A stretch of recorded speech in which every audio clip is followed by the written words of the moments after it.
Tulip সিদ্দিকের আইনজীবীর চিঠি একটা আমাদের হাতে এসছে। আমরা আসলে ডাউনলোড করেছি চিঠিটা। চিঠিটা বেশ মানে সংবাদ মাধ্যমে বেশ ভালোভাবেই এসছে। সেখানে বেশ মজার মজার কথা আছে। এর মধ্যে খুব ইন্টারেস্টিং একটা কথা হচ্ছে যে দুদক কিংবা বাংলাদেশ কি ব্রিটেনের রাজনীতিতে হস্তক্ষেপ করছে কিনা, কিংবা তাদের রাজনীতিকে আমার এখন খুব কঠিন মানে খুব সহজ একটা প্রশ্ন যে টিউলিপ সিদ্দিকের কেসটা কি এমনই কোনো কেস যেটা ব্রিটেনের ভঙ্গুর রাজনীতিকে আরও ভঙ্গুর করে তুলবে? আমার মনে হয় এটা বোধহয় আমরা একটু অন্যভাবে দেখতে পারি। আমি নিজে ব্রিটেনে প্রায় ৩ বছরের বেশি সময় লন্ডনে কাটিয়েছি। আমি যদি লন্ডনে কোনো অপরাধ করে থাকি এবং আমি চলে আসলাম তারপরে, কিংবা পালিয়েই হোক আর যেভাবে হোক বাংলাদেশে চলে আসলাম, লন্ডনে যদি একটা মামলা হয় আমার বিরুদ্ধে, তো সেখানে সেই মামলাটা মোকাবেলা করার জন্য কি লন্ডনের কোর্ট, লন্ডনের অ্যান্টি কারাপশন কমিশন, লন্ডনের পুলিশ সবাই কি তাদের দেশ রেখে বাংলাদেশে চলে আসবে বিচার করতে? না আমার কাছে সেখানে গিয়ে মুখোমুখি হওয়া, মোকাবেলা করা এবং সেখানে বলা যে না আমি অপরাধী নই, আমার বিরুদ্ধে যে অভিযোগগুলি আসছে অভিযোগগুলি সঠিক না। কিন্তু এখন যেটা মনে হচ্ছে এই চিঠিপত্র পেয়ে সম্ভবত চিঠিপত্রের মাধ্যমে আমরা মামলা মোকদ্দমা নিষ্পত্তি করব। এটা তো হওয়ার কথা নয়। কোর্টে যখন মামলা হয় আমাদের কাজ হচ্ছে সেই কোর্টে মোকাবেলা করে যে অভিযোগ থাকে সেই অভিযোগগুলি আমরা এখনই বলবো না যে প্রমাণিত, অভিযোগগুলি কোর্টে সেটা প্রমাণিত হবে। তো সেক্ষেত্রে অভিযুক্ত যিনি তার দায়িত্ব হচ্ছে এসে হাজির হয়ে সেটার মোকাবেলা করা।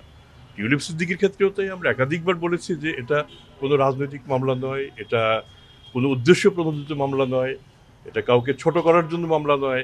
আমাদের অনেক আসামির মতো টিউলিপ সিদ্দিকিও আমাদের একজন অভিযুক্ত একজন। আমাদের এর চেয়ে অনেক বড় বড় মামলা, সেটা খুব খুব খুব বড় মামলা, এটা মনে করার কোনো কারণ নেই। তো এখন যেহেতু টিউলিপ সিদ্দিক আমাদের কাছে তিনি বাংলাদেশের একজন নাগরিক, আমাদের কাছে তার এনআইডি, সে বাংলাদেশি এনআইডি, তার যে টিআইএন ইনকাম ট্যাক্সে সেটা বাংলাদেশের, তিনি বাংলাদেশের এনবিআরে তার ইনকাম ট্যাক্স রিটার্নও দাখিল করেছেন, সেগুলিও বাংলাদেশি। তা আমরা এখন এরকম একজন বাংলাদেশির বিরুদ্ধে কোনো অভিযোগ যদি থাকে সেটা তো আমরাই মোকাবেলা করবো, সেটা তো আমরা বাংলাদেশি দাখিল করবো না তার বিরুদ্ধে এই মামলা নিয়ে আমরা ব্রিটেনিকে দাখিল করবো যে এই মামলাটা ব্রিটেনের মামলা। তো কাজী বাংলাদেশের মামলা আমরা করেছি এবং আমরা বিশ্বাস করি যেহেতু আমরা টিউলিপ সিদ্দিক নিশ্চয়ই আইনের প্রতি খুব শ্রদ্ধাশীল হয়ে তিনি বাংলাদেশের যে চলমান আইন, আমাদের দেশের যে আইন, সেই আইন মোতাবেক তিনি সেটার মোকাবেলা করবেন, এটাই আমাদের প্রত্যাশা, খুব সহজ প্রত্যাশা। আর এমন কি কখনো হয় যে আপনি একটা চিঠি লিখলেন, চিঠি লিখে বললেন আপনি যদি 7 দিনের মধ্যে জবাব না দেন তাহলে বুঝে নেব আমার মামলা শেষ?